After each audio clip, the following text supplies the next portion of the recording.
Students, आप सभी का आपके अपने YouTube चैनल में बहुत बहुत स्वागत है। चलिए बेटा, आज हम एक्सरसाइज 3.2 का क्वेश्चन नंबर 4 पढ़ेंगे।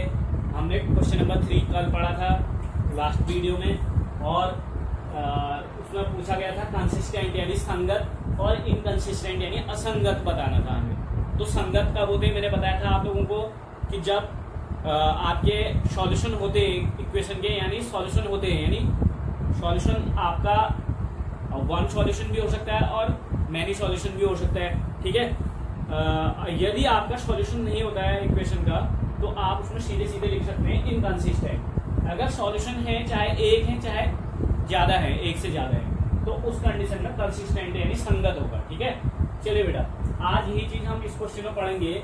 Which of the following pairs of linear equations are consistent. ये कह रहा है निम्नलिखित इक्वेशन जो दिए हैं, पेयर दिए हैं इक्वेशंस के, समीकरणों के युग्म दिए हैं, वो कंसिस्टेंट है कह रहा है, यानी संगत है या असंगत है, यानी इनकंसिस्टेंट है।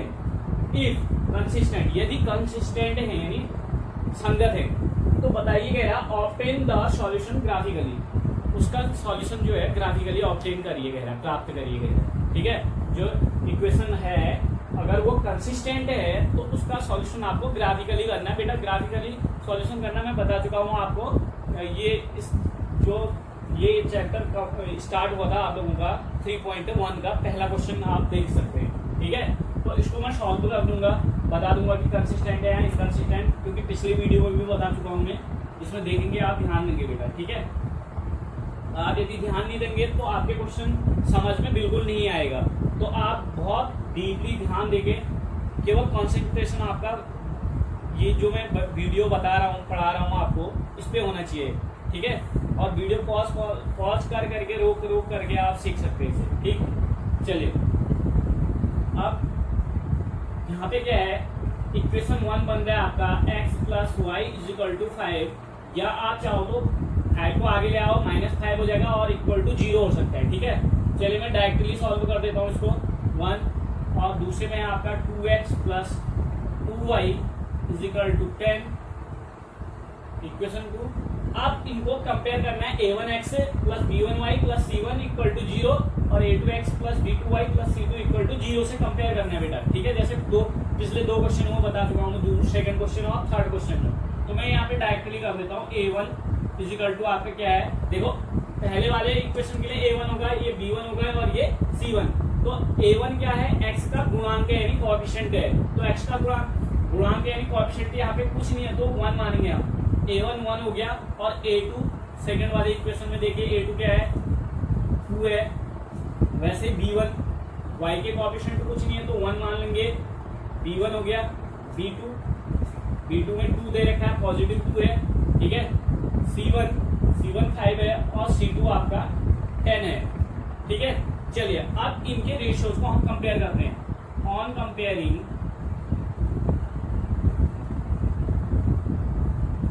रेशियोज, किनको कंपेयर करना है बेटा, रेशियोज को कंपेयर करना है। रेशियोज कौन से वाले हैं जो मैं दे चुका हूं, a1/a2 = कितना आ रहा है आपका 1/2।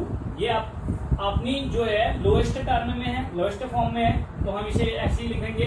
काटना पीटना कुछ है नहीं इसमें, सीधे सीधे लिख देंगे क्योंकि कटेगा नहीं।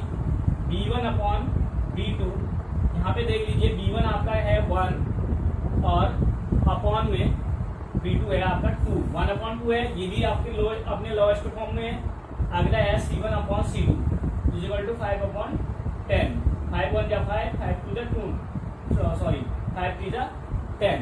तो आपका क्या हो जाएगा 1/2। ये भी अब आपने लोएस्ट टर्म में आ गया फॉर्म में। तो a1 भी 1/2 है, b1/b2 भी 1/2 है, c1/c2 भी 1/2 है। यानी सारे रेशियोज क्या है, इक्वल है। a1/a2 = b1/b2 = c1/c2। ये क्लियर हो गया आपका, तीनों रेशियोज बराबर है। तो लाइंस कैसे होंगी, कॉन्सिडेंट होंगी यानी संपाती होंगी। तो हेयर लिख सकते हैं हम इधर, hair a1/a2 = b1/b2 = c1/c2। Therefore therefore the lines are क्या है, कोइंसिडेंट। कोइंसिडेंट है यानी संपाती है, एक ही लाइन पर सारे पॉइंट होंगे, ठीक है। तो आप देखो अगर लाइन कोइंसिडेंट होते हैं तो मैंने बता रखा है अगर सारे बराबर होते हैं तो इनका सॉल्यूशन क्या होते हैं, मैनी सॉल्यूशन होते हैं। हेंस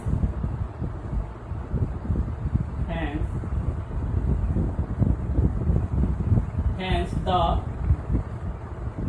लीनियर पेयर क्या, हेंस द लीनियर पेयर है, लीनियर पेयर ऑफ इक्वेशन या linear equation, linear pair of equations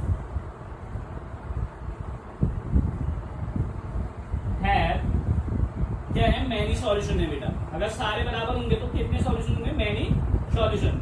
तो सॉल्यूशन है, मैनी सॉल्यूशन है, तो आपका द इक्वेशंस, जहां पे हम हैंस नहीं लिखेंगे 10, आप चाहो तो 10 लिख सकते हैं, 10 the linear pair of equations have many solution hence, या सीधे सीधे लिख सकते हैं आप अगर कॉन्स्टिडेंट है तो हैंस। देखो मैंने कहा था कॉन्स्टिडेंट, कॉन्स्टिडेंट का मतलब क्या है, सॉल्यूशन होंगे, मैनी सॉल्यूशन होंगे। तो अगर मैनी सॉल्यूशन है यानी कॉन्स्टिडेंट है, या कॉन्स्टिडेंट मतलब एक ही लाइन पर सारे पॉइंट है और इंटरसेक्टिंग एक पॉइंट पे काटते हैं, इंटरसेक्ट करते हैं, तो इस कंडीशन में मैनी सॉल्यूशन होते हैं। इस कंडीशन में ओनली वन सॉल्यूशन होता है जहां पे कटता है, ठीक है। और इसमें आपके मैनी सॉल्यूशन होते हैं, जितने चाहे आप उतने सॉल्यूशन बना सकते हैं, ठीक है। और ये पैरेलल होने पे कोई सॉल्यूशन नहीं होता है। इस कंडीशन में आपका इनकंसिस्टेंट होता है और इस कंडीशन में कोइंसिडेंट सॉरी कंसिस्ट होता है और इसमें भी कंसिस्ट होता है। और इनकंसिस्टेंट किसमें होता है, इसमें होता है, ठीक है, जब पैरेलल लाइंस होती है, ठीक है बेटा। चलिए समझ में आ गया होगा। तो हम यहाँ पे लिख सकते हैं hence the lines hence the equations are consistent. कब कंसिस्टेंट होंगी, जब संपाती होंगी यानी कोइंसिडेंट होंगी या इंटरसेक्टिंग लाइन होंगी, ठीक है। पैरेलल होंगी तो नो सॉल्यूशन हो जाता है, तो वहां पे आपके कंसिस्टेंट नहीं होंगे, इनकंसिस्टेंट होंगे, ये बता रहे हैं, ठीक है। चलिए बेटा वीडियो पॉज करके लिख लेंगे। अब देखो ये कह रहा था कि कंसिस्टेंट होगा, यदि कंसिस्टेंट है, if consistent obtain the solution graphically. अब आपको इस इक्वेशन का ग्राफिकल सॉल्यूशन करना है। चलिए इतना आप वीडियो पॉज करके उतार लेंगे बेटा, मैं नेक्स्ट आपको बताता हूँ इसमें क्या करना है आगे को। चलिए बेटा देख लेंगे। ये यहाँ पे मैंने बता दिया था ये सारे रेशियोज बराबर हैं, तो आपको ऐसा लग रहा है ना कि आपको सारी अगर टेबल जो मैंने बताई हुई है वो आपको पता है कि सारी लाइनें बराबर होने पे क्या होती है, लाइन्स कैसी होती हैं, कोइंसिडेंट होती हैं। तो डायरेक्टली यहाँ पे कोइंसिडेंट लिख देंगे, या आप लिख सकते हैं so the equations are consistent, directly consistent लिख सकते हैं। यहाँ पे कंसिस्टेंट यहीं पे लिख देंगे और इतना लिखने की आपको जरूरत नहीं पड़ेगी, ठीक है। जो नीचे मैंने लिखा है therefore the lines are coincident होंगी lines, thus the linear pair of equation have many solution। जो linear pair है इक्वेशंस के, इनके many solution है, so या hence the equations are consistent। तो इतनी लंबी राम कहानी मैंने लिखी हुई है, तो आपको इतने लिखने की जरूरत नहीं है। आपको टेबल मैंने जो समझा रखी है उसमें पता है ना आपको कि ये रेशियोज अगर पहला और दूसरा बराबर नहीं है तो इंटरसेक्टिंग है, तो इंटरसेक्टिंग होने पे ओनली वन सॉल्यूशन होता है, और जहाँ पे सॉल्यूशन होता है वहाँ पे कंसिस्टेंट होंगे, और जहाँ पे सॉल्यूशन नहीं होता वहाँ पे इनकंसिस्टेंट होगा। तो यहाँ पे तो आपके सारे इक्वेशन बराबर है, सारे रेशियोज बराबर है इक्वेशंस के, तो आपको समझ जाना है कि यहाँ पे तो मैनी सॉल्यूशन है यानी सॉल्यूशन है तो कंसिस्टेंट है ऑलरेडी। चलिए तो इतना लिखने की जरूरत नहीं पड़ेगी आपको, अगर चाहे तो आप यहीं पे आप इतना कंसिस्टेंट लिख के, अब जो आगे को सॉल्यूशन होना है क्वेश्चन में, वो क्वेश्चन में कह रहा है कि अगर कंसिस्टेंट है तो सॉल्यूशन आपको ग्राफिकली करना है। तो आपको इतना उतार लेना है पहले बेटा, वीडियो पॉज करके उतार लेंगे आप। ये मैं मिटा दे रहा हूँ, आप चाहो तो ये नीचे वाला लिख सकते हैं, और नीचे आए तो आप केवल कंसिस्टेंट यहीं पे लिख दीजिए और इनकंसिस्टेंट यहीं पे लिख दीजिए, और आगे सॉल्यूशन जो मैं बता रहा हूँ उसको करेंगे। अब ये इक्वेशन उतारने की बार बार आपको जरूरत नहीं है, ये मैंने इक्वेशन इसलिए लिखे है क्योंकि मैं इसका सॉल्यूशन करूंगा तो मेरे पास बोर्ड पे इक्वेशन नहीं है, तो मैं इस इक्वेशन ऊपर लिख चुका हूँ, क्योंकि इक्वेशन आप सभी ने पहले ही उतार लिए होंगे स्टार्टिंग में, तो बार बार लिखने की जरूरत नहीं है। ये मैंने केवल हेल्प के लिए लिखे हुए हैं कि मैं इनके लिए इक्वेशंस के लिए क्या बना रहा हूँ, यहाँ पे टेबल बना रहा हूँ, क्योंकि इनके सॉल्यूशन करने हमें ग्राफिकली। ठीक है, चलिए फॉर ग्राफिकल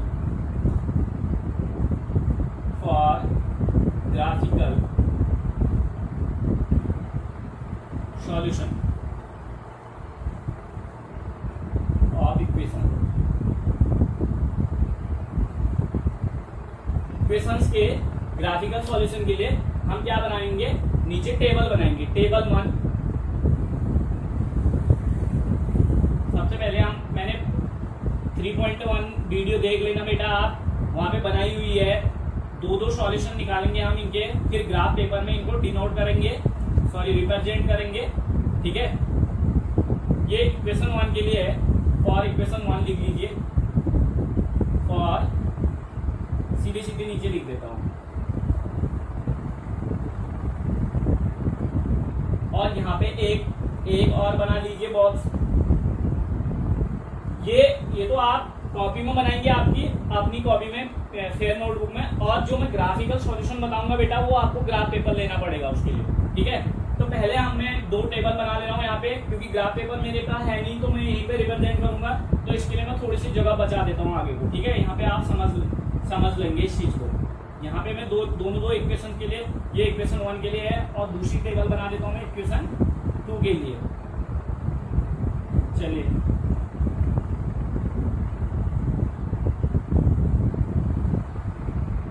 अब यहाँ x की वैल्यू आएगी ऊपर वाले में, और यहाँ y की वैल्यू। यहाँ x की वैल्यू आ जाएगी और यहाँ पे y की। तो x की वैल्यू मैंने बताया रखा था, आप कुछ भी पुट कर सकते हैं, लेकिन y की आपको फाइंड करनी पड़ेगी। देखो, पहले मैं इक्वेशन नंबर 1 ले लेता हूँ। x प्लस क्या है मेरे पास, equation 1 x plus y equal to 5। ये वर्ग आपको रकम करना है बेटा, ये निकालना है हमें y, यहाँ पे y निकालना है।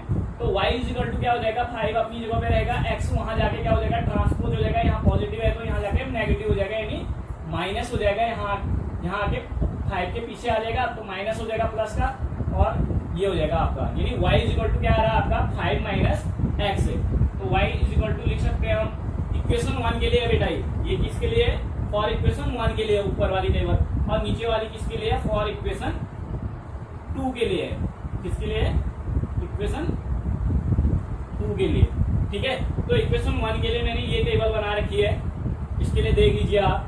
तो y इक्वल टू क्या आ रहा है, y इक्वल टू आ रहा है बेटा 5 माइनस एक्स, या x minus minus x plus 5 भी लिख सकते हैं। ठीक है, तो y इक्वल टू क्या आ रहा है हमारे पास, 5 माइनस एक्स। चाहो तो आप ब्रैकेट लगा लो, चाहे तो ना लगाओ, कोई दिक्कत नहीं है, आप डायरेक्टली लिख सकते हैं y equal to 5 minus x. ठीक है, तो मैंने ब्रैकेट इसलिए लगा रखा है सेपरेट रखने के लिए। ठीक, तो इक्वेशन 1 के लिए हो गया, ये इक्वेशन 1 के लिए y निकाल लिया मैंने। अब ऐसे ही इक्वेशन 2 के लिए भी ऐसे ही करेंगे। पहले हम इक्वेशन 1 के लिए कंप्लीट कर लेते हैं टेबल को। x इक्वल टू हम 0 रख लेते हैं, मानो क्या रख लेते हैं, 0 रख लेते हैं सबसे पहली वैल्यू। तो आप ये y इक्वल टू क्या आ जाएगा, y इक्वल टू x बराबर 0 रख रहा हूं मैं यहाँ पे। तो y इक्वल टू क्या आ जाएगा बेटा, 5 माइनस x है, मैं x की वैल्यू 0 रख रहा हूँ। तो y इक्वल टू क्या आ जाएगा आपका, 5 में से 0 गया 5, तो यहाँ पे आपका 5 आ गया। ठीक है, चलिए नेक्स्ट x इक्वल टू मैं 1 रख देता हूँ। कितना रख देता हूँ, 1। आप आपकी मर्जी है, कुछ भी रख सकते हैं, कंप्लीट वैल्यू आनी चाहिए, जिसको कि आप नंबर लाइन यानी ग्राफ पेपर में डिनोट कर सको। ठीक है, चलिए y इक्वल टू आपका क्या है, आपका 5 माइनस एक्स। एक्स की वैल्यू क्या रख दी मैंने, 1 रख दी दूसरे वाले में, तो 1 रखी, तो y इक्वल टू क्या आ जाएगा, 5 में से 1 गया 4, तो यहाँ पे आपका 4 आ गया। तो 2 सॉल्यूशन मिल गए हमें। पहला सॉल्यूशन यानी x की वैल्यू आपकी आ गई, x और y होते हैं 2 सॉल्यूशन होते हैं, एक x की वैल्यू होती है, एक y की। तो x आपका 0 और y क्या आ गया आपका 5, तो एक सॉल्यूशन ही हो गया। दूसरा सॉल्यूशन क्या हो गया, 1,4, यानी x की वैल्यू 1 और y की वैल्यू 4 होगी आपकी। ठीक है, चलिए इस ऐसे समझ लेंगे आप। मैंने ये रफ करके किया हुआ था, मिटा दिया, आप समझ लेंगे इसे। ठीक है, तो मैंने टेबल बना दिया है। तो अब है क्वेश्चन नंबर, इक्वेशन 1 के लिए हो गया हमारा। अब इक्वेशन 2 के लिए, इक्वेशन 2 क्या है, 2x plus 2y equal to 10 है बेटा। कितना दिख रहा होगा आप लोगों को, तो मुझे y की वैल्यू निकालनी है। 2y इक्वल टू 10 अपनी जगह पे रहेगा, और मैं 2x को यहाँ ट्रांसपोज कर रहा हूँ बेटा। 2x को कंप्लीट 2x को कर रहा हूँ, तो ये इसके आगे कोई साइन नहीं है, पॉजिटिव मानेंगे तो यहाँ जाके माइनस 2x हो जाएगा। इतना क्लियर है।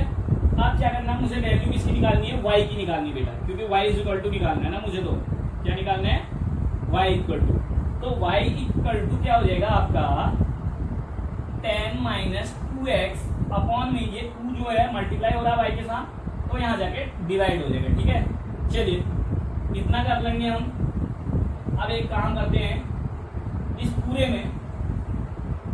में देखिए, इस पूरे में क्या कॉमन आ रहा है, 2 कॉमन आ रहा है। 2 बाहर ले लेता हूं मैं, इक्वल का साइन लगा लूंगा बेटा यहाँ पे, या यहीं पे कर लेता हूँ, चलिए यहीं पे कर लेते हैं। 2 कॉमन आ रहा है इन दोनों में से, 2 बाहर लेंगे तो यहाँ पे 2 5 10 यानी 5 बचा, माइनस 2 था, 2 ही बाहर आ गया तो x बचा खाली, और अपॉन में 2 से 2 कैंसिल आउट हो गया। यहाँ पे भी आपका क्या आ रहा है, y is equal to 5 minus x आ रहा है। क्या आ रहा है, यहाँ पे भी 5 माइनस x ही आ रहा है। इस वाले इक्वेशन में भी क्या आ रहा है, y is equal to 5 minus x same आ रहा है ऊपर वाले की तरफ, क्योंकि ये संपाती है तो सेम आएंगे। ठीक है, अब वैल्यूज हमें पुट करनी है, आपकी मर्जी है, वैल्यू आप कुछ भी पुट कर सकते हो, इसको आप चाहो तो सेपरेट कर लो। ठीक है, 5 में से आपको x से घटाना है, y की वैल्यू निकल जाएगी आपकी। ठीक है, चलिए ऐसा कर लेते हैं, कोई दिक्कत नहीं है। आप कम ये ब्रैकेट लगाओ ना लगाओ, इससे कोई दिक्कत नहीं है। ठीक है, चलिए x की वैल्यू अब मैं 0 ना रख करके मैं 2 रख देता हूँ। क्या रख देता हूँ, 2। तो मैं 5 माइनस y की वैल्यू निकालूंगा, y की वैल्यू यहाँ पे आएगी, तो 5 माइनस x की जगह पे 2 रख दूं तो 5 माइनस 2 इज इक्वल टू क्या आ जाएगा बेटा, 3 आ जाएगा। चलिए अगला, x की वैल्यू में 1 की जगह पे मैं 3 रख देता हूँ, यहाँ 1 रखी थी, मैं 3 रख देता हूँ, मान लो 3 रख देता हूँ। तो 5 माइनस x की वैल्यू क्या है, y इज इक्वल टू क्या है, 5 माइनस x की वैल्यू क्या रखी मैंने 3, तो y इज इक्वल टू 5 में से 3 ये क्या बचा 2, तो यहाँ पे 2 आ गया। ठीक है, चलिए इतना आप वीडियो पॉज करके उतार लेंगे बेटा। ठीक है, चलिए बेटा देखिए, for graphical solution of equations, इसके लिए मैंने ग्राफिकल सॉल्यूशन के लिए मैंने निकाले ये दो सॉल्यूशन, यानी इक्वेशन 1 के लिए ये और इक्वेशन 2 के लिए दोनों टेबल बनाई हुई है। ये इक्वेशन आप इनको उतारेंगे नहीं, क्योंकि स्टार्टिंग में उतार चुके हैं आप इक्वेशन को, बार बार मत उतारना। ये रिमाइंडर करने के लिए मैंने यहाँ ऊपर टॉप में लिखा हुआ है, इसको मत उतारना। आप जहाँ तक मैंने समझा था उसके बाद आप इसे उतारेंगे। ठीक है, उसके बाद इतना टेबल हो गया, आपके समझ में आ गया होगा। अब हम क्या करेंगे, ग्राफ पेपर लेंगे, ग्राफ पेपर में ऐसे लाइनें खींच लेंगे। ठीक है, 1 सेंटीमीटर को हम 1 कॉलम के बराबर मान लेंगे। ठीक है, 1 सेंटीमीटर का हम स्केल ले लेंगे। देखिए 1 सेंटीमीटर को 1 कॉलम के बराबर लेंगे हम उसमें ग्राफ पेपर में। एक देखो थोड़े बड़े भी बना सकते हैं, क्योंकि हमें 5 से ज्यादा नहीं है। देखो यहाँ पे x की वैल्यू क्या है आपकी, 0 है। पहला सॉल्यूशन देखो, एक सॉल्यूशन आपका ये है और दूसरा सॉल्यूशन ये है। ये 2 सॉल्यूशन है आपके इक्वेशन के, इक्वेशन 1 के। यानी पहला सॉल्यूशन आपका a मान लेते हैं हम, जो a है, a बराबर है आपका 0, x 0 हो गया, y 5 है। एक सॉल्यूशन हो गया b बराबर, यानी दूसरा सॉल्यूशन b मान लेंगे। 1 x से 1 हो गया, आपकी x की वैल्यू 1 है और y की वैल्यू क्या है, 4 है। तो ये आपके वैल्यूज आ गई। तो पहले सॉल्यूशन ये है, दूसरा सॉल्यूशन ये है। इनको ग्राफ पेपर में हम कैसे निरूपित करेंगे, यानी रिप्रेजेंट करेंगे। देखिए हमें 5 से ज्यादा यहाँ पे काउंटिंग लिखनी नहीं है ग्राफ में, x एक्सिस पे या y एक्सिस पे। ठीक है, तो चलिए देख लेते हैं, यहाँ भी 5 से ऊपर कोई नहीं है। तो एक हम थोड़े से ये आप बिल्कुल नाप करके बनाएंगे बेटा। अगर थोड़ा सा भी आपने नाप करके नहीं बनाए, एक कॉलम को आप जो ग्राफ पेपर में ऐसे बने होते हैं लाइंस, ऐसे ऐसे ऐसे बने होते हैं और ऐसे ऐसे ऐसे बने हुए होते हैं, तो इसमें जो एक लाइन होगी उसको आप 1 सेंटीमीटर के बराबर मान लेंगे। ठीक है, एक पैमाना ये पैमाना आप मान लेंगे स्केल। ठीक, तो बिल्कुल नाप करके बनाएंगे, पेंसिल का यूज करके बनाएंगे, तभी सही हो पाएगा, नहीं तो सॉल्यूशन गलत हो सकता है। ठीक है, तो यहाँ पे मैं बोर्ड में बना रहा हूँ, बोर्ड में आपका रॉन्ग भी बन सकता है, क्योंकि यहाँ पे मैं कोई इंस्ट्रूमेंट ऐसा नहीं है जिससे कि मैं नाप करके बनाऊँ। मैं अपने मतलब एक आइडिया से बना रहा हूँ, तो आप इस चीज को समझ लेंगे। ठीक है बेटा, चलिए ये 2 3, क्योंकि कोई कॉलम बड़ा कोई छोटा बन सकता है, 4 5 ऐसे ही 6 7 कुछ भी कर सकते हैं। माइनस का 1 2 3 4 5, क्योंकि माइनस वाली वैल्यू हमारे पास है नहीं, वैसे लिखने की ज़रूरत नहीं है। 1 2 3 4 5। वाई एक्सिस पे पॉजिटिव वाली वैल्यू 1 2 3 4 5 6। ऐसे लिख लीजिए 1 2 3 4 5 6 7 -1 -2 -3 -4 -5, यहाँ पे +1 2 3 4 5 6। ये एक्स एक्सिस पे है, ये ऑरिजिन पॉइंट होता है, ये जीरो की वैल्यू होती है यहाँ पे, ठीक है। ये ऑरिजिन पॉइंट होता है आपका। -1 वाई एक्सिस के लिए, -2 -3 -4 -5। चलिए बेटा इतना देख लेंगे आप, इतना समझ में आ गया होगा। आप ग्राफ पेपर में ऐसे कर लेंगे। अब देखो पहले वाले इक्वेशन के लिए पहला सॉल्यूशन जो है 0 और 5 है, यानी x की वैल्यू 0 है और y की 5। मैंने यहाँ लिखा हुआ है, इसको आप रफ वर्क करेंगे, इसको खैर में मत उतारना, ठीक है। चलिए ये a जो है पॉइंट है आपका, पहला सॉल्यूशन मैंने a मान रखा है, तो a की वैल्यू आपकी है 0,5। तो 0 कहाँ पे आएगा आपका, x एक्सिस पे 0 आएगा, क्योंकि x की वैल्यू आपकी 0 है और y की क्या है 5 है। तो x की वैल्यू 0 है और y की 5 है, तो x के लिए 0 आपका यहाँ पे बनेगा और y एक्सिस पे 5, यानी 5 क्या कैसा है, पॉजिटिव है। तो 5 पॉजिटिव कहाँ पे आएगा, यहाँ पे। तो ठीक यहीं पे बनेगा, क्योंकि y एक्सिस के लिए x जो होता है 0 होता है, तो x एक्सिस पे 0 जहाँ पे होगा उसी लाइन पे सीधे y एक्सिस पे आपका पॉइंट बनेगा, ठीक है। तो यहाँ पे आपका क्या बन गया, a, यानी सॉल्यूशन a है आपका 0,5। इसको लिख लेंगे हम 0,5। ये आपका a हो गया, पॉइंट a लिखेंगे इसका नाम, ठीक है। दूसरा b देखो 1,4, यानी 1,4 मैंने b का लिखा हुआ है 1,4। इसको फेयर कॉपी में मत करना आप। 1,4 यानी x एक्सिस के लिए 1, x एक्सिस के लिए 1 यहाँ पे है और y एक्सिस के लिए 4 ऊपर की तरफ जाता है, तो x एक्सिस पे 1 आप स्केल से नाप लेंगे, 4 यहाँ पे आ रहा है, तो यहाँ पे आ गया आपका 1,4। कौन सा पॉइंट आ गया बेटा यहाँ पे 1,4। आप चाहो तो ऊपर की तरफ भी लिख सकते हैं इसे, ठीक है, ऐसे लिख सकते हैं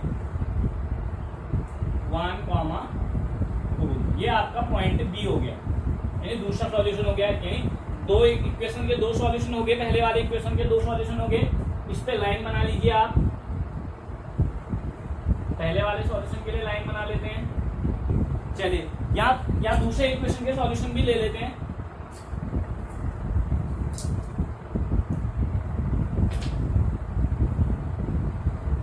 क्योंकि आपका मैंने इस क्वेश्चन में बता रखा कि कोइंसिडेंट है, तो कोइंसिडेंट है तो सारे पॉइंट एक ही लाइन पे आएंगे, उसमें क्रॉस वाली लाइन नहीं बनेगी। यानी पहले इक्वेशन के लिए एक लाइन बनती, फिर दूसरे इक्वेशन के लिए एक लाइन, ये क्रॉस करते, या पहले इक्वेशन के लिए एक लाइन, दूसरे के लिए एक लाइन, ये पैरेलल बनती।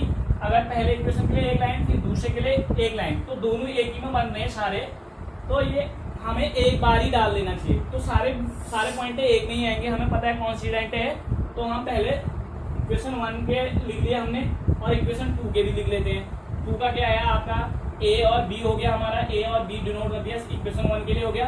अब इक्वेशन 2 के लिए कर लेते हैं हम। चलिए इक्वेशन 2 के लिए क्या करेंगे हम, यहाँ पे x एक पॉइंट c मान लेंगे, क्योंकि a और b हो चुका है, c हमारा 2,3 है, 2,3।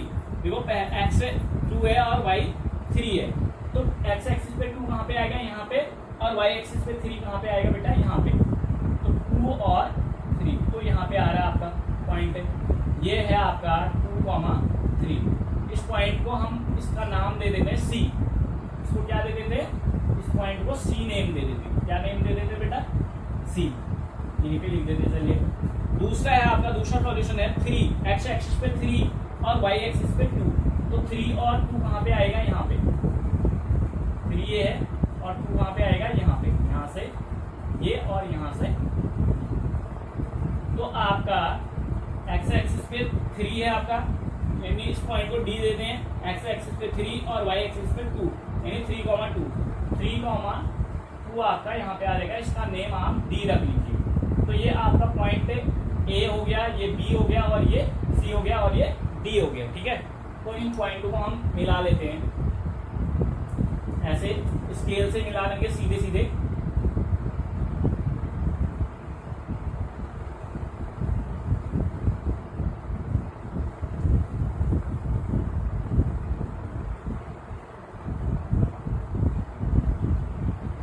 चलिए बेटा, ये ऐसे खींच लेंगे हमारे सारे सारे पॉइंट। मैंने कहा था कोलिनर होते हैं, एक ही संरेखी होते हैं, यानी संपाती होते हैं, एक ही अनुपात में है। देखो बराबर बराबर बराबर डिस्टेंस होगी, आप ग्राफ पेपर में देख लेना। तो इसका मतलब इसके मैनी सॉल्यूशन है, कोई एक सॉल्यूशन नहीं होगा। और यहाँ कोई सॉल्यूशन नहीं है ऐसा भी नहीं है, इसके बहुत सारे सॉल्यूशन है। ठीक है बेटा, अगर आगे भी हम सॉल्यूशन निकालें तो आगे भी एक लाइन पर सारे सॉल्यूशन आते जाएंगे ऐसे। ठीक है, तो ये ग्राफिकल रिप्रेजेंटेशन हो गया बेटा। ध्यान से आप देखेंगे और वीडियो पॉज करके आप उतार के ये जो चीजें मैं यहाँ पे समझा रखा हूँ इनको आप नहीं उतारेंगे, क्योंकि ये मैं बेसिकली बता रहा था आपको कि ऐसे उतारने। वैसे देखा जाए तो x की वैल्यू ये है, y की है। तो x की वैल्यू यानी पहले इक्वेशन के लिए ये है हमारा, इस वाले इक्वेशन के लिए ये है, और इस वाले इक्वेशन के लिए ये वाली टेबल है। तो x पहला सॉल्यूशन हमारा 0,5 है, तो 0,5 यहाँ पे आ जाएगा आपका। x एक्सिस पे 0 और y एक्सिस पे 5 यहाँ पे आएगा। और दूसरा सॉल्यूशन है इसका, x एक्सिस पे 1 है, y एक्सिस पे 4, तो दूसरा यानी b मान लेंगे हम। पहला पॉइंट हमने a मान लिया। चाहो तो आप यहाँ पे लिखो a, चाहिए तो आप यहाँ पे लिख लो a इसके साथ, या आप चाहो तो इसके पॉइंट के साथ a लिख लो ऐसे। ये पॉइंट a हो गया, ये पॉइंट b हो गया, ये पॉइंट c हो गया और ये d हो गया। और तब आप इनके साथ मत लिखिए, ठीक है। तो ये एक तरीका होता है, आप चाहो तो इनके साथ लिख लो, चाहो तो पॉइंट जहाँ पे बनते हैं उनके साथ साथ लिख दो आप। ए यहाँ पे पहला पॉइंट जहाँ पे बन रहा है ए हो गया आपका, जहाँ पे सेकंड बन रहा है बी, जहाँ पे थर्ड बन रहा है वहाँ पे सी, और जहाँ पे फोर्थ बन रहा है डी। ठीक है, चलिए बेटा वीडियो वॉच करके आप उतार लेंगे, बहुत अच्छे से समझेंगे। ठीक है, चलिए नेक्स्ट क्वेश्चन में होमवर्क के लिए देता हूँ आपको। चलिए बेटा देख लीजिए, इस क्वेश्चन में पूछा है कि जिनके सॉल्यूशन है यानी जो कंसिस्टेंट हैं उनके हमें ग्राफिकल सॉल्यूशन करना है, और जो इनकंसिस्टेंट हैं उनके ग्राफिकल सॉल्यूशन हम नहीं करेंगे। ठीक है, चलिए ये थर्ड और फोर्थ क्वेश्चन आप SW के लिए होमवर्क के लिए लिख लेंगे, और सेकंड क्वेश्चन मैं आपको समझा देता हूँ, फर्स्ट बता चुका हूँ। ठीक है, तो सारे क्वेश्चन सेम तरीके से होंगे बेटा। ठीक, सॉल्यूशन करते हैं हम सेकंड वाले का। यहाँ पे x minus y equal to 8 है, इसको इक्वेशन 1 मान लीजिए। आप चाहो तो -8 को आगे लेके -8 इजिकल टू 0 भी कर सकते हैं, जैसे ये इक्वेशन बने हुए हैं। ठीक है, इनकी तरह भी बना सकते हैं आप, तो मैं ऐसा कर नहीं रहा हूँ, सीधे सीधे सॉल्व कर दे रहा हूँ। ठीक है, 3x minus 3y is equal to 16, आप चाहो तो कैसे भी कर सकते हैं इसे। ठीक, चलिए यहाँ पे आपका a देखो, कंपेयर कर देते हैं डायरेक्टली।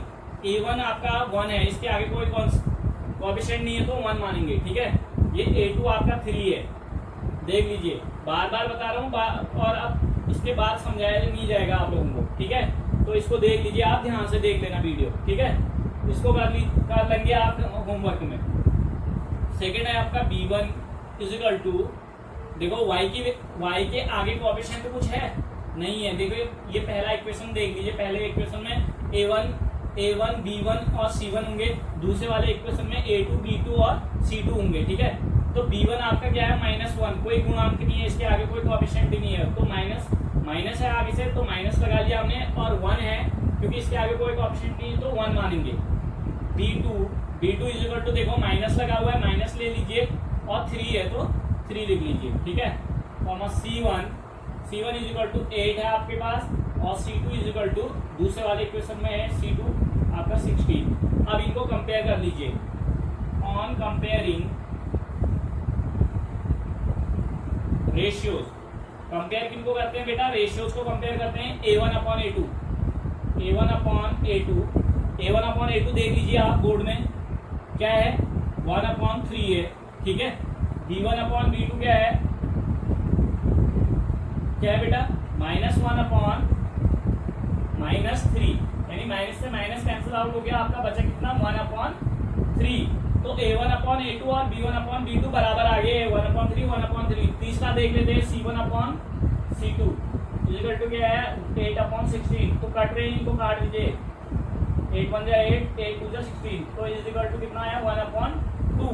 देखो a1 a2 1/3 आ रहे हैं, b1 b2 1/3 आ रहे हैं, c1 c2 कितना आ रहा है 1/2 आ रहा है। तो रेशियो क्या बन रहा है हमारा हेयर, कैसा बन रहा है बेटा, देखिए a1 upon a2 is equal to b1 upon b2, तो दोनों बराबर हैं, ये दोनों क्या है इक्वल है, but not equal to c1 upon c2 क्या है 1/2 है, तो इक्वल नहीं है।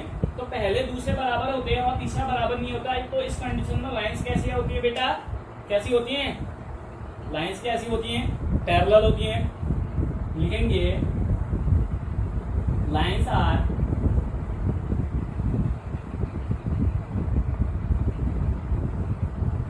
पैरेलल। यहाँ पे मैं थोड़ा सा शॉर्ट में करा दे रहा हूँ आप लोगों को, क्योंकि पिछले क्वेश्चन में बहुत सारी चीजें लिखी थी मैंने, यहाँ पे मैं सीधे सीधे शॉर्ट में करा देता हूँ। Lines are parallel, therefore lines are क्या है? पैरेलल। सीधे सीधे लिख देंगे देयरफॉर इक्वेशन, अगर पैरेलल लाइन से होती है तो इक्वेशन है नो सॉल्यूशन, इक्वेशन है नो सॉल्यूशन। देखो पैरेलल लाइंस में सॉल्यूशन होता है, नहीं होता है, तो इक्वेशन है नो सॉल्यूशन हो जाएगा। तो नो सॉल्यूशन है तो आप सीधे सीधे मैं नो सॉल्यूशन नहीं लिख रहा हूँ, क्योंकि पैरेलल लाइन में बार बार ये चीजें बता चुका हूँ आपको, पिछले 2 एक्सरसाइज से लगातार बताते आ रहा हूँ कि पैरेलल लाइन से क्या डिनोट करते हैं, यानी सॉल्यूशन कैसे होते हैं पैरेलल लाइंस में। पैरेलल लाइंस में नो सॉल्यूशन होते हैं, एक ही कंडीशन में नो सॉल्यूशन होता है जब लाइंस पैरेलल होती है। सारे पॉइंट एक ही में होते हैं तो ये कॉन्स्टिडेंट होते हैं, इसमें मैनी सॉल्यूशन होता है। और लाइनें एक दूसरे को काटती है, इंटरसेक्ट करती है तो ओनली वन सॉल्यूशन होता है। और पैरेलल लाइन से होती है तो नो सॉल्यूशन होता है। ये मैं पहले 1000 बार बता चुका हूँ आप लोगों को, तो मैं यहाँ पे लिखूंगा नहीं, सीधे सीधे इक्वेशन है नो सॉल्यूशन नहीं लिख रहा हूँ मैं, सीधे सीधे आप लिखेंगे लाइन्स आर पैरेलल, देयरफॉर सीधे सीधे देयरफॉर इक्वेशन आर कंसिस्टेंट, क्या है? संगत है, सॉरी इनकंसिस्टेंट है, इसमें कोई सॉल्यूशन नहीं है तो इनकंसिस्टेंट। जहाँ पे सॉल्यूशन होंगे कंसिस्टेंट होंगे, जहाँ पे सॉल्यूशन नहीं होंगे इनकंसिस्टेंट हो जाएंगे आपके, ठीक है।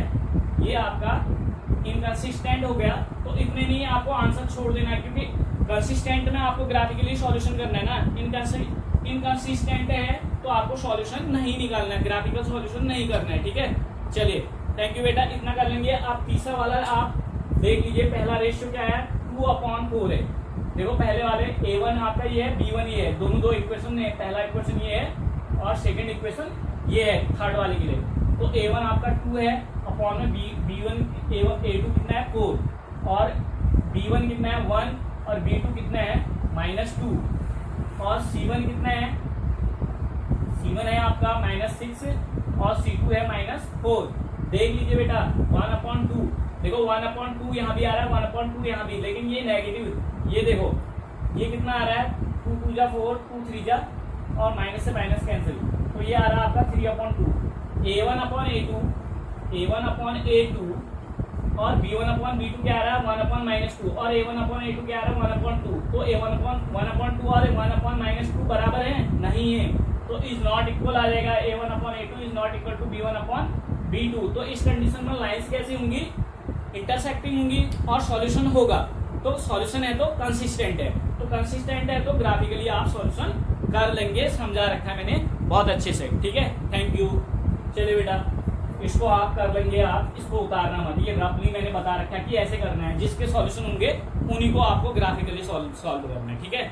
और बाकी आप जो इनकंसिस्टेंट है, जैसे ये पैरेलल लाइन से था, इनकंसिस्टेंट था, तो इसका कोई सॉल्यूशन नहीं होगा और ना ही इसका हम ग्राफ में सॉल्व करेंगे, ठीक है। चलिए इतना ही है आप आज की वीडियो में, थैंक यू।